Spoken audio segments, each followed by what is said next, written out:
Hey everyone, you're watching the Esperanza 243. You're watching my book reading project of The Westing Game, Part 12. So, I do believe that what happened in parts 11, we read a couple of pages of chapter 10. And, we're getting close to chapter 11 too.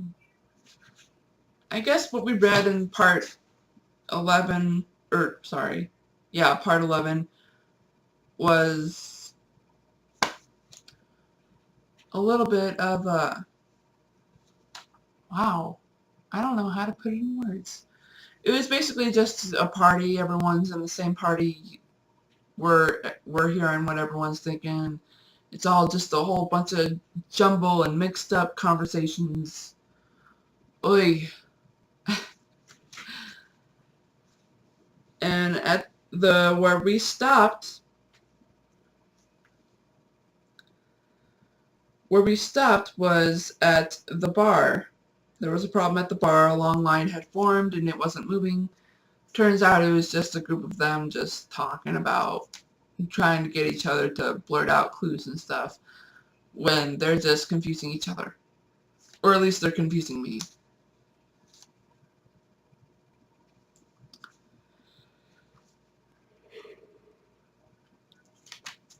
And that's where we are.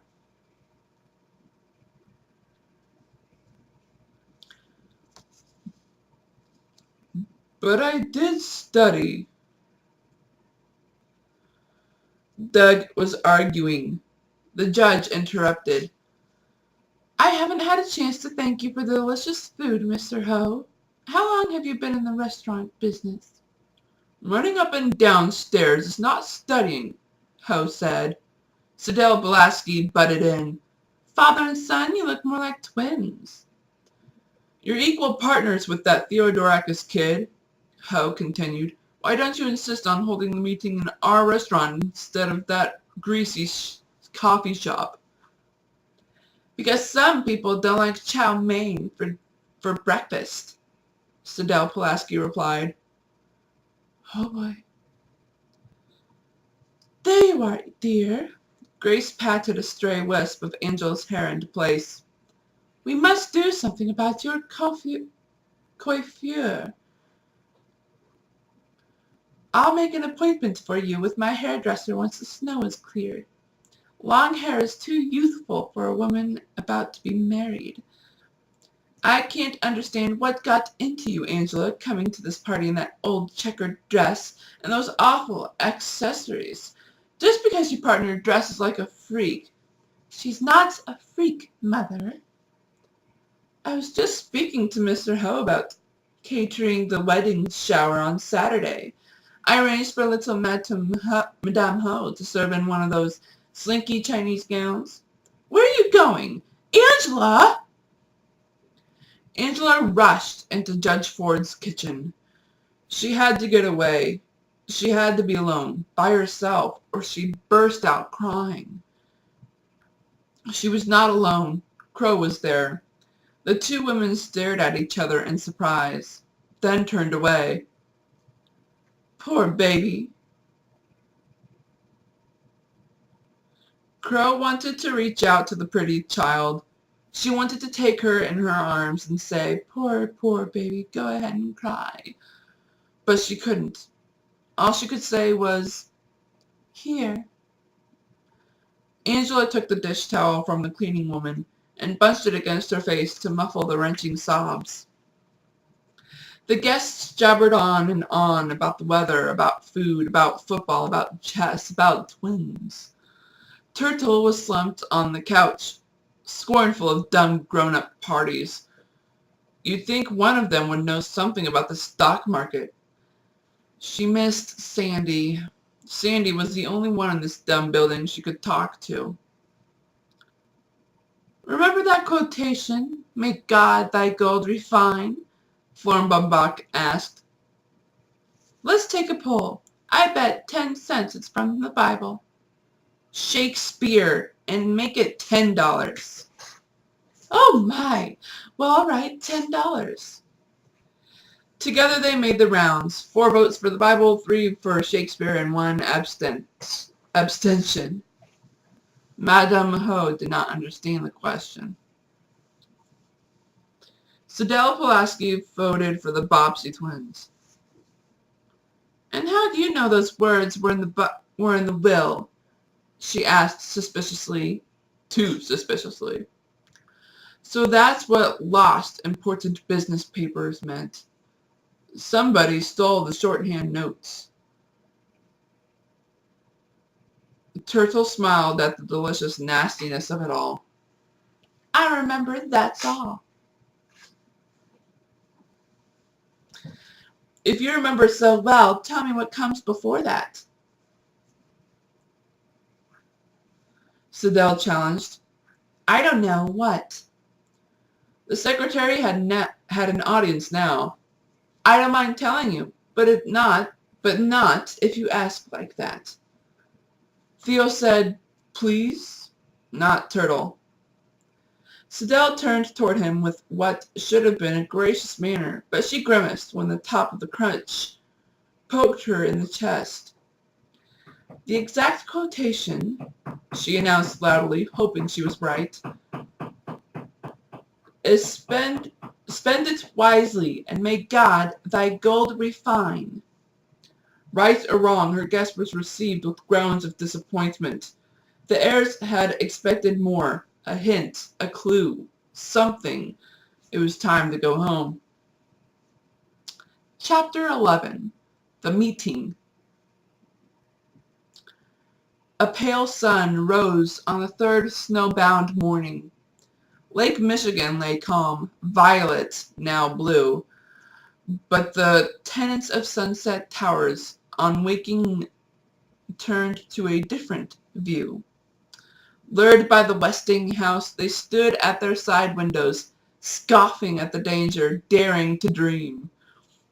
Should they or shouldn't they share their clues? Well, they'd go to the meeting in the coffee shop just to see what the others intended to do. Waiting in her closet of a room, Turtle stared at the white, weighted branches of the maple on the hill. A twig snapped in silence, a flurry speckled in the crusted snow. Sometimes, when her mother was too busy to do her hair, she sent Angela in, but today no one came. They had forgotten about her. Brush and comb clutched in her fists like weapons. She stormed into apartment 2C. Do you know how to braid hair?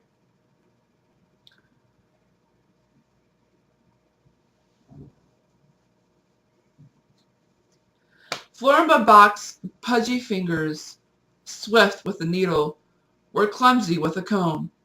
But after several tangible attempts, she ended up with 3 equal strands. My, what thick hair you have. I tried braiding my daughter's hair once, but it was too fine, soft, and wispy like a baby's, even in her teens. That was the last thing Turtle wanted to hear. Was she pretty, your daughter? All mothers think their children are beautiful. Rosalie was an exceptional child, they said, but she was the lovingest person that ever was. My mother doesn't think I'm beautiful. Of course she does. My mother says I looked just like a turtle when I was a baby, sticking my head out of the blanket. I still look like a turtle, I guess, but I don't care. Where's your daughter now? Gone. Florimba Bach cleared the catch in her throat. There, that braid should hold for the rest of the day. By the way, you've never told me your real name. Alice, Turtle replied, swinging her head before the mirror. Not one single hair escaped its tight bind. Mrs. Baumbach would make a good braider if only she'd stop yakking about her exceptional child. Rosalie, what's a dumb name? You'd better get to the meeting now. Remember, don't say a word to anyone about anything. Just listen. All right, Alice. I promise.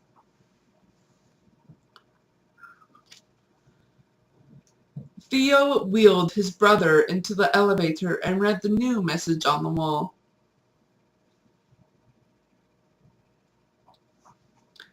$25 reward for the return of a gold railroad watch inscribed to Ezra Ford in appreciation of 30 years of service to the Milwaukee Road. J.J. Ford, apartment 4D. For the, Chris said. That's right, Judge Ford. Must be her father's watch. Probably lost it. I don't think it could have been stolen by anyone at that party last night. Doubt it. Chris smiled. His brother had not understood him. Good.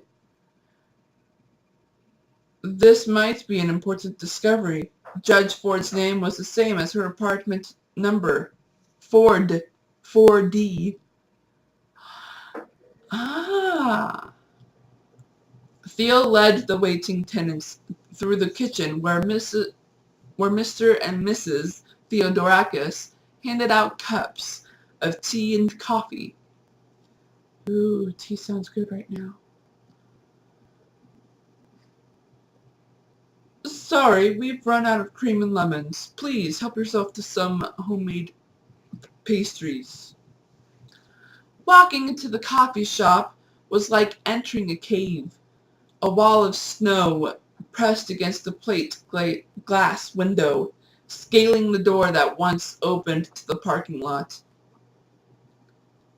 I've got a car buried out there, Grace Wexler said, slipping into a booth opposite her partner. I hope I find it before the snowplows do. If they ever get here, Mr. Ho replied. Good thing this meeting wasn't held in my restaurant. I had to go broke passing out free tea. If you call this tea.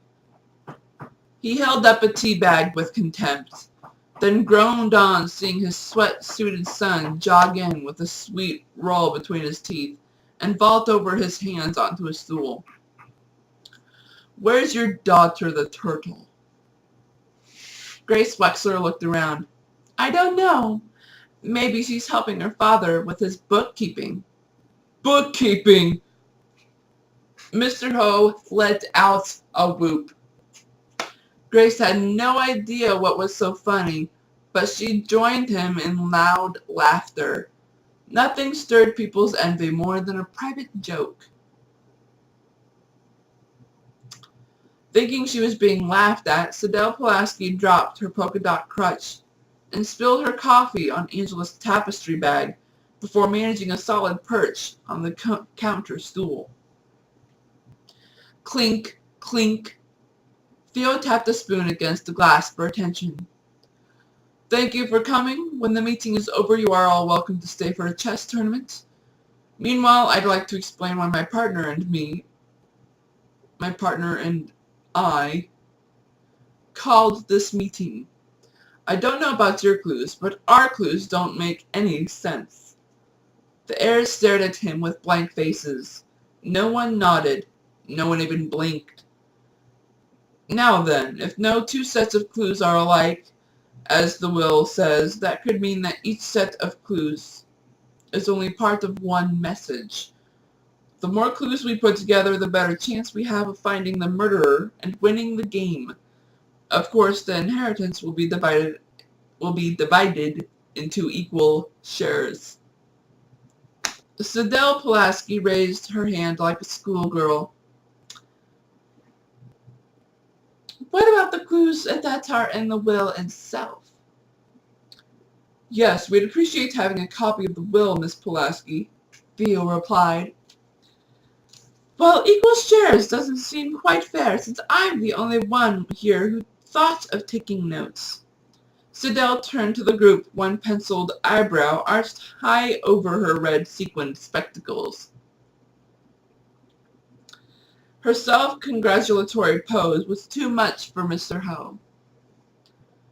Grunting loudly, he squeezed out of the booth and slapped the shorthand pad on the counter.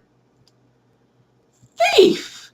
the secretary shrieked, nearly toppling off the stool as she grabbed her notebook.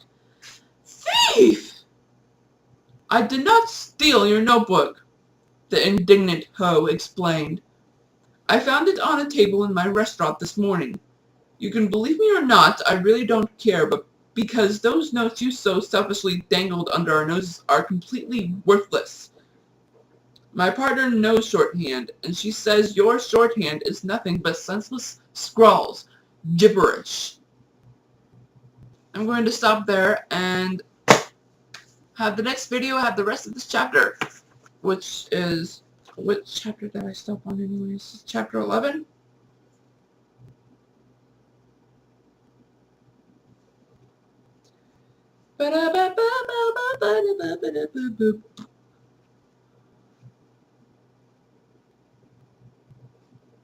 Yay! Next part is 13 and alright, that's it.